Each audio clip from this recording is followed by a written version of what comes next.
যদিও over price আমাদের এই চাচুরাও করে। বাইক নিয়ে বেরোবো ঢাকা শহর ইজ নট ফর বাইকার্স। ভাইজারটা ভালো কিন্তু না, মানে ইটস গুড, মানে ফ্রি একটা সার্ভিস আছে, স্প্রে ক্লিন করে দেয়, লুকিং গ্লাস ইউজ করে না, টাচ করে বাইরে চাপাই দিল। যদি আমি 100-এ আসতাম তাহলে তো এই ব্যারিকেড আমাকে ভরে দিত। তো এখানে একটা টার্ফ আছে, সি 300 ফিটের এই দোকানে।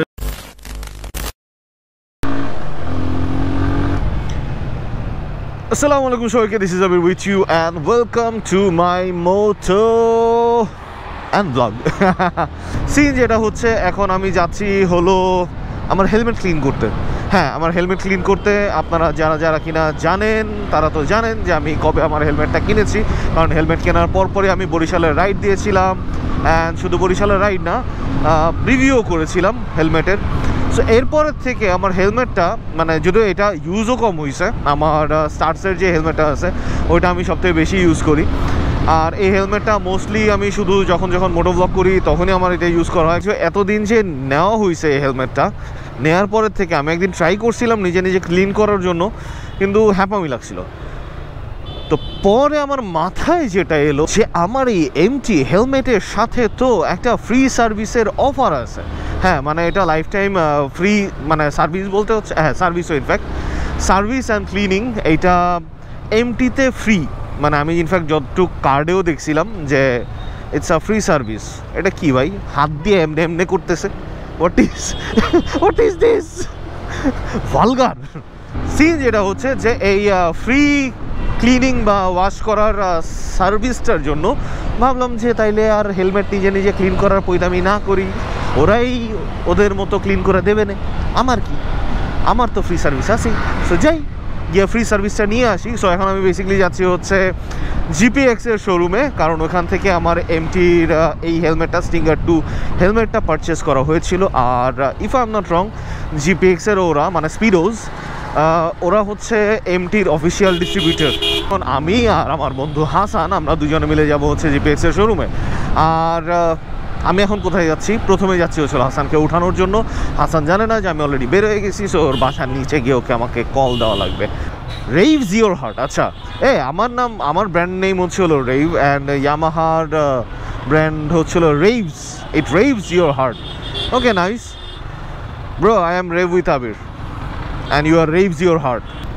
সো ইয়ামাহার ওরা মনে হয় 300 ফিটে দিয়ে যাচ্ছে। আমরাও আজকে অবশ্য 300 ফিটে দিয়ে যেতে পারি। এখন বাকিটা ডিপেন্ড করবে যে আমাদের হেলমেট ক্লিনিংয়ের কাজটা কত দ্রুত সম্ভব শেষ হয়। ইয়ামাহার না, এই একটা জিনিস আমার কাছে খুব ভালো লাগে যে এদের ভিতরে যে ইউনিটিটা আছে। ইয়ামাহার আই থিঙ্ক যে মানে ফ্যান বেসটা আছে, যে ইউজার আছে, এরা এই পরিমাণে হ্যাপি, এই পরিমাণে স্যাটিসফাইড, অ্যান্ড এরা এত পরিমাণে অ্যাক্টিভিটিতে কী বলবো অ্যাসোসিয়েটেড নিজেদের মধ্যেই, যে আমার কাছে মনে হয় যে ইয়ামাহার 70% মার্কেটিং ওরাই করে দেয়, মানে ইউজারই করে দেয়। ইনফ্যাক্ট ইয়ামাহার তো মোস্ট অফ দ্য কেসেসে নেগেটিভ মার্কেটিংয়ে বেশি, লবণ কোম্পানি এই সে অমুক তমুক ওভার প্রাইস আর অনেক সিন পার্ট। যদিও ওভার প্রাইস আমাদের এই চাচুরাও করে, ঠিক আছে, সুজুকি চাচুরাও করে, এবং মোটামুটি ভালো লেভেলেই করে, কিন্তু সবাই মোস্টলি ইয়ামাহারে দেখে, এরে সামহাও দেখে না।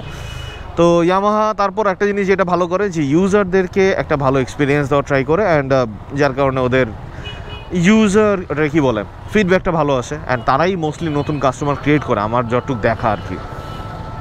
আর আমার বন্ধু হাসান আরেক ইয়ামাহা ইউজার কল দেওয়া শুরু করছে।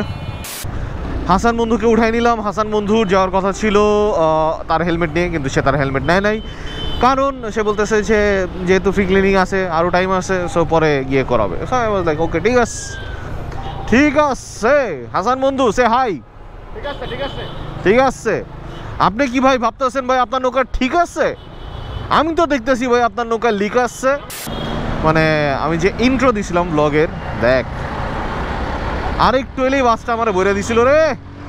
ঢাকা শহরে বাইক চালানো, যারা একটু মনের খুশি নিয়ে বাইক চালাতে চান, ঢাকা শহরে বাইক চালানো হইতেছে জানের রিস্ক, প্রাণের রিস্ক, আর বাইকের উপর থেকে মন উঠা যাওয়ার জন্য গুড এনাফ বাংলাদেশের traffic system and bus, specially buses. ভাই আমারে পরশুদিন হুদা কামে খাড়ার উপর একখান চাপ মাইরা আমার বাইকের পিছনের গ্র্যাব রেলের রং মং উঠাই দিল। অ্যান্ড লিটারালি মানে আমি জায়গা মতো আছি, সে ঘুরাইতেছে, তোর ঘুরাইতে স্পেস লাগলে তুই দেইখানে ডানে ভাই না, আন্ধাল্লাহান, মানে মহাখালী ওই যে ইয়ের রয়্যাল এনফিল্ডের সামনে যে ইউটার্নটা আছে, আন্ধাল্লাহান একখান মোচড় মারলো, মাইরা সুন্দর মতো আমারে দিল এক চাপটা খায়। আমি লেগে গেলাম হচ্ছে এক হাইসের সাথে, লাইগা যাতা এক অবস্থা। ভাগ্য ভালো যে হেলমেটটা পিছনে আসছিল, নাহলে তো ফুল কট খাইয়ে যেতাম, মানে আমার চাপটা এসে পায়ে লাগতো। তো আমি যেটা ভাবছি যে আমার কাজ কারবারের জন্য এখন থেকে আমি আর বাইক নিয়ে রাস্তায় বেরোবো না, একমাত্র মোটো ব্লগিং অ্যান্ড ট্রাভেলিং পারপাসে আমি বাইক নিয়ে বেরোবো। ঢাকা শহর ইজ নট ফর বাইকার্স, বা বাইক রাইডিংয়ের জন্য ঢাকা শহর না। তো চলে আসছি স্পিডোজে। আমার গোপ্রোতে কোনো একটা আইদার কার্ড না, ব্যাটারি রিলেটেড কোনো একটা ইস্যু হচ্ছে, ব্যাটারিটাও চেঞ্জ করতে হবে। আর আমার স্টিঙ্গার ট্যুর নাকি নতুন ভাইজার আসছে, ভাইজার দেখে যাও, যদি ভালো লাগে তাহলে। আর হোক, আমার ওখানে হেলমেট রাখা আছে, হাসান নতুন হাফ ফেস হেলমেট ট্রাই করতেছে। তো হেলমেট ক্লিন হয়ে আসার পরে আমি একটু ভাইজার ট্রাই করে নিলাম। ভাইজারটা ভালো কিন্তু না, মানে ফুল ব্ল্যাকের সাথে কেমন কেমন যেন একটা লাগতেছিল। সো হেলমেট ক্লিন করা ডান, হেলমেটটা মোটামুটি ভিজা ভিজা আছে। আমার গোপ্রোর ব্যাটারিটা চেঞ্জ করতে হবে। ভাইজরটা কিনতে চাইছিলাম, কিন্তু লাল মানে সামহাও না ফুল ফ্ল্যাট ব্ল্যাকের সাথে না কেমন জানি একটু বেশি হাইপার, একটু ছাপড়ি লাগতেছিল, তো যার কারণে আপাতত নিলাম না। তো নতুন কালেকশন আসলে তখন আর কি ট্রাই করে দেখবো যে কেমন লাগে। ব্লু কালার আর আরও একটা নাকি কালার আছে। এখন যে সিনটা হচ্ছে 300 ফিটে যেতে চেয়েছিলাম, বাট যাওয়ার আগে এতটুকু তো আপনাদের সাথে শেয়ার করা উচিত যে যেই কাজটার জন্য এখন এসেছিলাম সেই কাজটা কতটুকু কেমন হলো। তার মানে হচ্ছিলো হেলমেটের ক্লিনিংটা কেমন হলো। ক্লিনিং ইজ সোফার মোটামুটি এভারেজই বলা চলে, বাট ইটস গুড। মানে ফ্রি একটা সার্ভিস আছে, স্প্রে ক্লিন করে দেয়, ওই স্প্রে ফোম যেই ইগুলো আছে ওগুলো দিয়ে ক্লিন করে দেয়। নিজের হেলমেট নিজের মতো করে ক্লিন করাটা মনে হয় একটু বেটার। সো ওদের ক্লিন করে দেওয়ার পরে আমি আবার টিস্যু দিয়ে আরও ভালো মতো একটু মুছে টুছে নিছি। ময়লাগুলো ক্লিন হয়, হ্যাঁ, যে স্টেইনগুলো থাকে, ঘামের যে দাগগুলো রয়ে যায় হেলমেটের মধ্যে, সেগুলি মোটামুটি সফটেন হয় because of that spray material. তো কিছু কিছু জায়গায় ময়লা ছিল, আমি পরে হচ্ছিল টিস্যু দিয়ে পরিষ্কার করে নিলাম। পরে থেকে হয়তো বা এমন হতে পারে যে যদি কখনো তাড়াহুড়া থাকে, টাইম পাচ্ছি না, তাহলে হয়তো বা ওদের এখান থেকে সার্ভিসটা মানে ফ্রি ক্লিনটা করে নিব। আদারওয়াইজ নিজেই করার চেষ্টা করব, দ্যাট ইজ গুড। আর আরেকটা বড় ফ্যাক্টর আছে, আর সেটা হচ্ছে আমার বাইকের স্টিল তেল অনেক বেশি খাচ্ছে। এই যে লুকিং গ্লাস ইউজ করে না, টাচ করে বাইক চাপাই দিল, চাপাই দিয়া আমি আপার মারলাম, মানে পাস লাইট মারলাম, সে কিন্তু নোটিসই করলো না। অনেকেই আছে যারা কিনা লুকিং গ্লাস ইউজ করে না, মনে করে যে ইটসা মানে কি বলবো ডোপ শোপ লাগে, ঠিক আছে, খুব জোস কুল লাগে। না ভাই, তোর ক্ষেতের মতোই লাগে, 1 নম্বর। আর 2 নম্বর হইতেছে যে এই যে পিছনের থেকে যখন কেউ পাস লাইট দিতেছে, তুমি এটা বুঝতেছো না রে বাবা। সো গাড়ির প্রত্যেকটা জিনিস তো একটা পারপাসে দেওয়া, একটা বেসিক হইলেও মানে মিরর থাকা উচিত। ও এর তো নাম্বার প্লেটও নাই, নাম্বার নাই, লুকিং গ্লাস নাই, কিছুই নাই। এরে খুঁজলে পরে লাইসেন্সও পাওয়া যাবে না। হায় রে। Hello everyone, welcome to 300 feet. Scene যেটা হচ্ছে যে বাইকের কাজ কারবার হবে আর 300 ফিটে আসবো না, আর একটু গাড়ির স্পিড কীরকম পাচ্ছি সেটা যদি চেক না করা হয় তাহলে তো হয় না।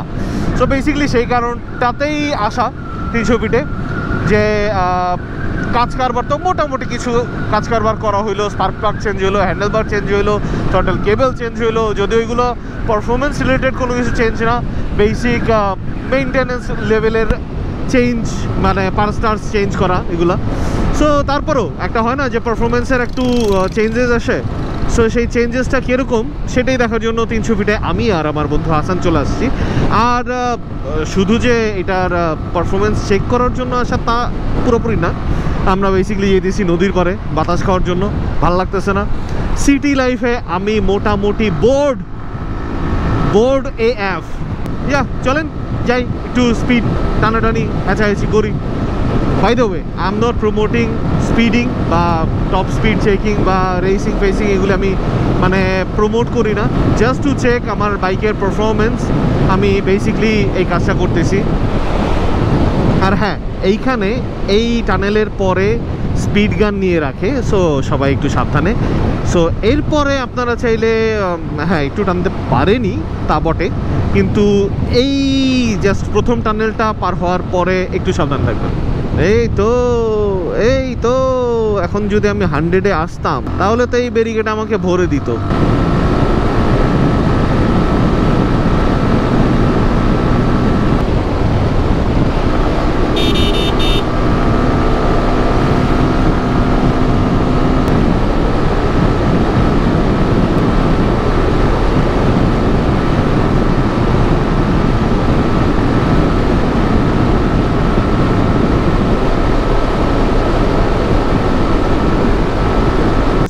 সিন যেটা হ্যাজ সেটা হচ্ছে আমার থ্রটাল রিলেটেড কিছু একটা সিন হচ্ছে গাড়িতে, পারফরমেন্স রিলেটেড কিছু ইস্যু পাওয়া যাচ্ছে, তারপরও স্পিড খারাপ পাচ্ছি না, সাউন্ডও মোটামুটি ভালোই পাইতেছি। স্পিডটাতে একটু মানে পাওয়ারে একটু ঝামেলা হচ্ছে, 4th গিয়ারের পরে 5th গিয়ারে গিয়ে একদমই পাওয়ার পাচ্ছি না বললেই চলে। তো এখানে একটা টার্ফ আছে, সি ইদানিং কেন জানি টার্ফের প্রতি একটা মানে অ্যাট্রাকশন বাড়তেছে। টার্ফ দেখলেই মনে হয় যে একটু যাই খেলাধুলা করে আসি, কিন্তু খেলাধুলা আর করা হয় না। যাই হোক, গাড়ির তো পারফরমেন্স একটু চেক করা হলো, গাড়িকে মোটামুটি খাবার দাবারও দেওয়া হয়েছে, গাড়ি সুস্থ সবলভাবে খাওয়া দাওয়া করেছে, কিন্তু এখন আমার একটু খাওয়া দাওয়া করা দরকার। এই তো সরাইখানা, এখানে আমরা বাইক পার্ক করব। সো আমরা চলে আসতা ওই দোকানে আমরা একটু সিঙ্গারা সমোসা খাবো, পূর্বাচল লেক হেডেড রেস্টুরেন্ট।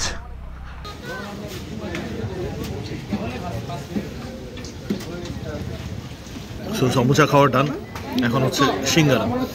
300 ফিটের এই দোকানের সিঙ্গারা সমোসা দুটোটাই মোটামুটি ভালো আছে। আর I'm looking so much messed up, খুবই লবা লবা টাইপের লাগতেছে। বিসমিল্লাহ। সো আমাদের খাওয়া দাওয়া শেষ, কার্যক্রম ডান, বাড়িঘর খালি করে এখন আমরা অ্যাকচুয়ালি না, বাড়িঘর খালি করে না, আমরা এখন বের হয়ে যাচ্ছি। এটা হলো আমরা নারায়ণগঞ্জ চলে এসেছি। আর এই জস্ত পূর্বাচল সেক্টর 11, আফরউদ্দিন চত্বর, রূপগঞ্জ, নারায়ণগঞ্জ।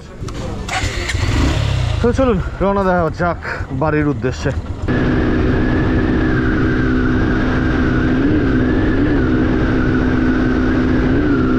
তো আজকের মতো আমি তাহলে signing out. Do subscribe, enjoy the life, and don't forget that I love you guys 3000. Live like a tiger, ride like a wolf, but not in this traffic.